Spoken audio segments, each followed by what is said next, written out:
Hello, my name is Josh Atkinson, and you've once again stumbled upon my oil painting YouTube channel.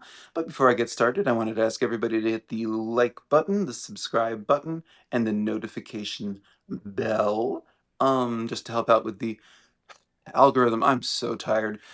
I am recording this on like Sunday at like 5 a.m. in between 2 days of an art fair, well, a horror convention. I'll tell you all about that. But anyway, today I'm going to show you how I made this painting. It's my first abstract still life. I love this painting. I don't know if y'all are going to. I can never really guess, but it's an abstract, cow skull. And I looked it up. Cows can have horns. They're not necessarily bulls. So nature, learning, Discovery Channel, time lapse. Okay, so here's our source image. It's a cow skull. And now the time lapse. So yeah, cow skulls. Who knew? Cows and bulls alike can have horns. I don't know if it's down to the breed, but it is apparently not um, a gender issue or a sex issue. I don't know how cows identify. I don't know how this cow identified. Um, anyway, I'm painting over a failed somebody. I don't know. I failed hard, whoever it was. But let's see. So yeah, I mean, I think, oh, I think this painting is I did this at the end of May. It's now the end of July. I think I actually did this in one sitting. Yeah, I don't think this this is barely even sped up.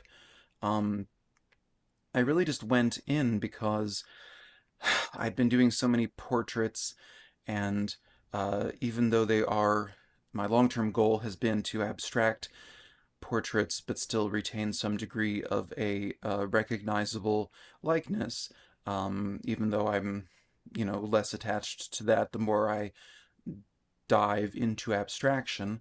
But this one, it just felt like, I don't know, it just felt like I would have to really go super crazy to lose the resemblance, to lose the for people to not be able to tell that this was going to be a cow skull.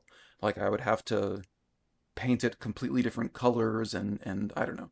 Um, so I didn't worry so much about form, but I still followed the light source. I still used the colors that I was seeing, incorporating beautiful shades of yellow ochre and Indian yellow, which are similar, but I was talking about Indian yellow a few videos ago.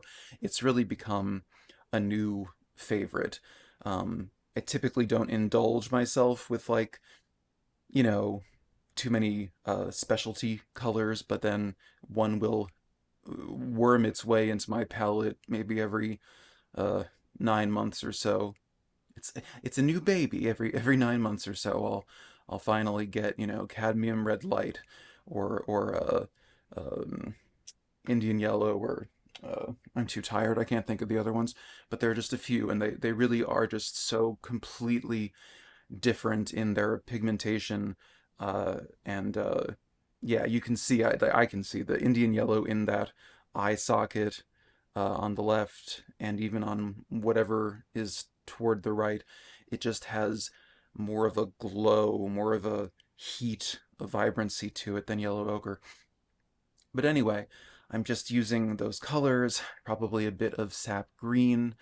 Um, so anyway, my point is just that I'm sticking to the colors and the light source, the light directionality that was in the source image. Um, so the fact that it's bone, I'm still using the colors and light directionality in the horns, which I think are not technically bone. I think horns are. Oh, I could be talking out of my expletive. Very tired. Um, but I would be talking out of my expletive even if I wasn't tired about this. Are horns like made of the same thing as nails and hair and antlers? I don't know. And I'm not going to look it up. Like and subscribe. Fake news. That's me. Fake animal news. Um, but so yeah, the point of all this, I guess, is just that I'm happily finding that uh, in my journey toward abstraction, which has been portrait focused, there's a liberation to be found in doing a still life. And this is something I guess I shouldn't be surprised to find because several months ago, when I was doing a lot of leaves and flowers, and it wasn't abstract, it was very expressive, like bordering on abstraction, that carried over into portraiture as well. Um, Portraits just have this higher standard of precision because they really need to look like the person. And I guess I don't know. I'm not a psychologist, but there is just we're less forgiving about human faces and probably about pet faces too, than we are about trees and houses and bowls of apples and vases of flowers, or even a skull, a cow skull. Um, so yeah, so just abstracting something where there's less of a focus on getting it to be an exact likeness, uh, it really freed up my uh, my openness to to abstraction because it I don't know, I just there was it just seemed nearly impossible to lose the quote unquote likeness, the clarity that this thing that I was painting was going to resemble the source image, that it was going to read as a cow skull.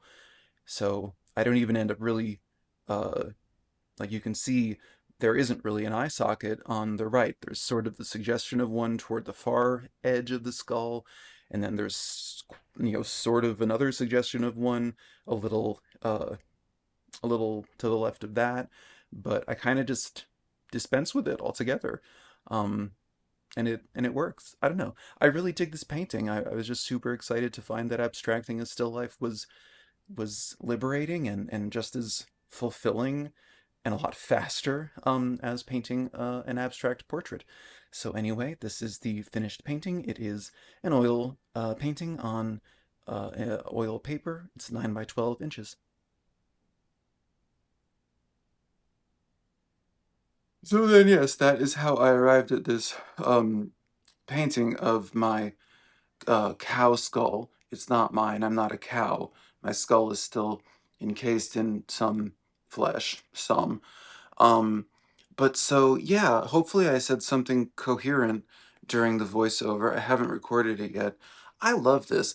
And I really found that, like, painting a still life, I have to stop yawning.